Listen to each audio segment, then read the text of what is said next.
Olá, meu nome é Ricardo Guimarães, eu sou casado com a Lili há 44 anos, tenho 4 filhos, 3 netos, alguns adolescentes, trabalho para grandes empresas, vivendo esse mundo maluco, e eu vou aqui contar para vocês o que a gente está compreendendo sobre o mundo, para talvez ajudar você a tomar boas decisões a respeito da educação que você dá para seus filhos, para sua carreira, trabalho, enfim, com relação ao futuro de todos nós.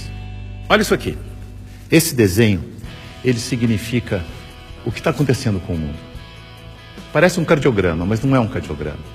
Ele mostra que tem um momento em que as coisas estavam muito paradas, quase mortas, e começa a acelerar, e passa a ter uma animação, uma vida que não tinha antes.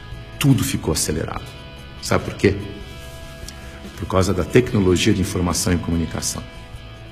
Nessa fase, tinha pouca gente no mundo e a tecnologia de informação e comunicação era muito rudimentar e cara. Telefone fixo no lugar, imagina.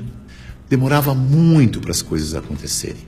O cenário era estável, quase parado, lento, previsível, controlável, simples. Acontecia uma coisa de cada vez.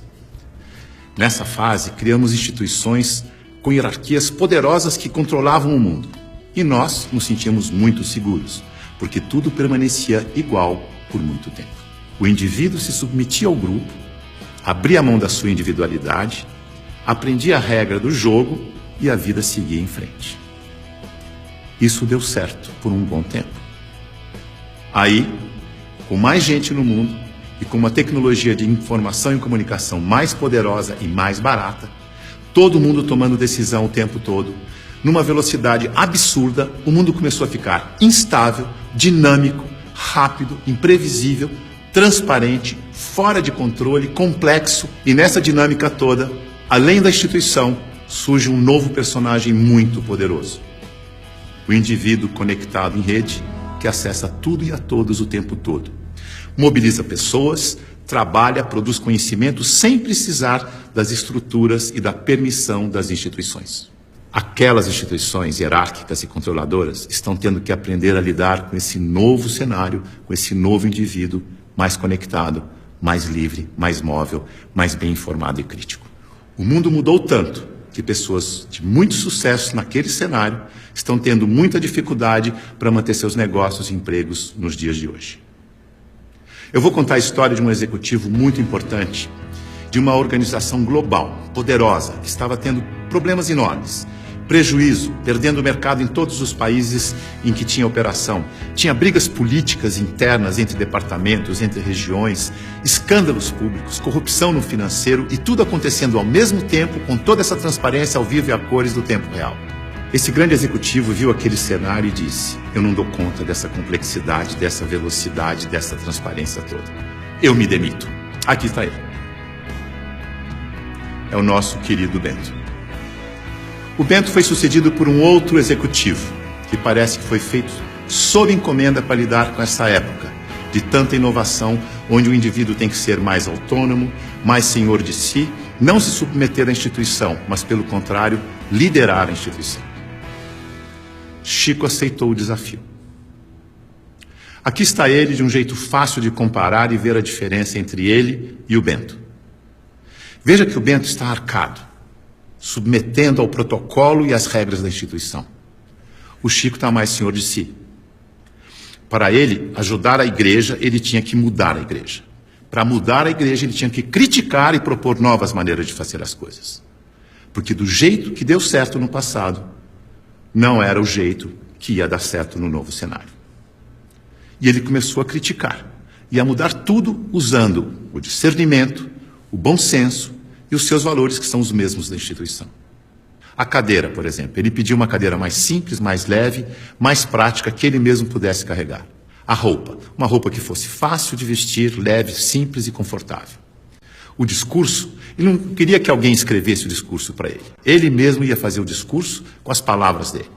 E para ele estar sempre atualizado e poder falar à vontade, ele não ia ficar isolado no Palácio do Vaticano, num quarto de 300 metros quadrados. Escolheu morar no Palácio Santa Marta, num quarto de 30 metros quadrados, junto com os outros 400 padres e bispos que viajavam pelo mundo, e ele ia almoçar com esses padres e bispos para poder conversar, trocar ideias e saber o que estava acontecendo no mundo. Mandou tirar o vidro do Papa Móvel para poder falar com o povo. Mudou a política de investimentos do Vaticano para ficar de acordo com as crenças da Igreja. Isto é, investir em empresas que prezam os valores cristãos, porque se a política de investimento não estiver de acordo com as crenças da Igreja, como é que ele ia ter credibilidade quando ele fosse vender a fé da sua Igreja? Veja que ele está colocando em prática o seu discernimento para mudar tudo na instituição, da cadeira aos investimentos. Ele busca simplicidade, praticidade, economia, agilidade, leveza e consistência. O Chico é um bom exemplo de sucesso neste novo cenário. A mudança é tão grande que os historiadores dizem que está terminando a sociedade industrial e está começando a sociedade do conhecimento, a sociedade em rede, a sociedade do indivíduo conectado em rede. É uma época de transição e nós estamos aqui, exatamente no meio dessa transição. Veja o que está acontecendo. Neste ambiente estático, estável, a boa empresa funcionava como um relógio, uma engrenagem sem vida, isolada do ambiente, tic-tac, tic-tac, tic-tac, onde o empregado era uma peça da engrenagem. O futuro era igual ao passado. Na medida em que o ambiente foi ficando mais mutante, mais veloz, novidade a toda hora, imprevisível, a empresa tem que se atualizar, aprender e evoluir o tempo todo para não desaparecer. Não é mais conservar, mas é adaptar-se, aprender, evoluir. Não pode ser um relógio que se repete eternamente igual, mas um sistema vivo, aberto, interativo, que aprende e evolui sem parar. E as pessoas não podem ser peças de engrenagem que se repetem sem pensar. Tem que ser células vivas, sensíveis, críticas, interativas, que trocam ideias, sugerem soluções, como o Chico. A boa notícia é que a gente sabe gerenciar muito bem os sistemas vivos. Sabe por quê? Porque nós somos sistemas vivos. Somos feitos de sistemas. Sistema respiratório, sistema endócrino, sistema ósseo, sistema digestivo. Sistema é um conjunto de elementos que trabalham de forma interdependente com um propósito comum. Como o nosso corpo. O ponto mais importante para a saúde do nosso corpo é a interdependência. Veja no seu próprio corpo.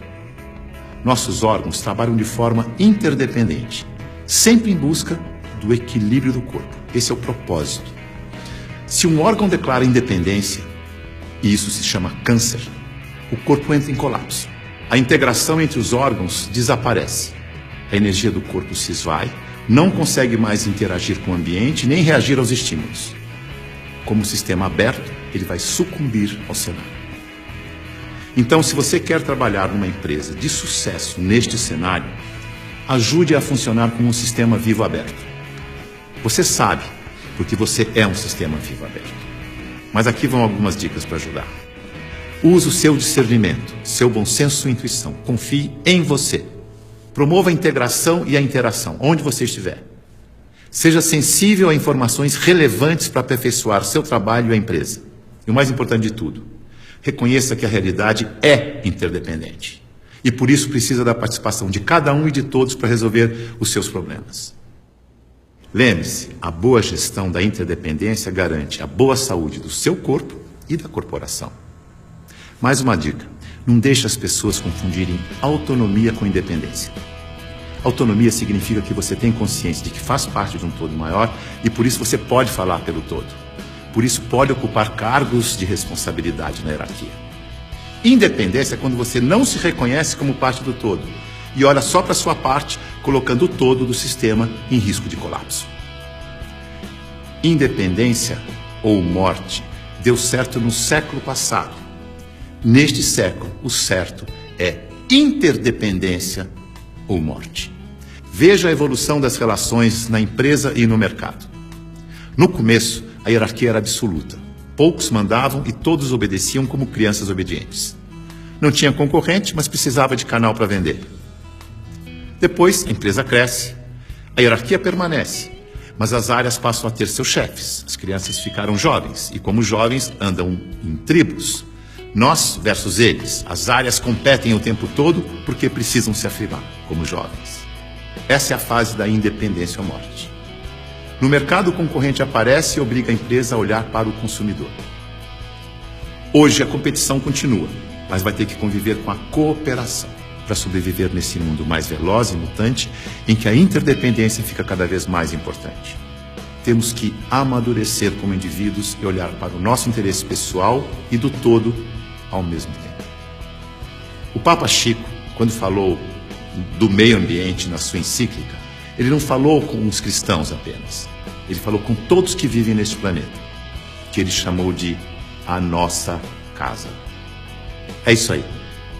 É nós. Junto e misturado. Essa é a real.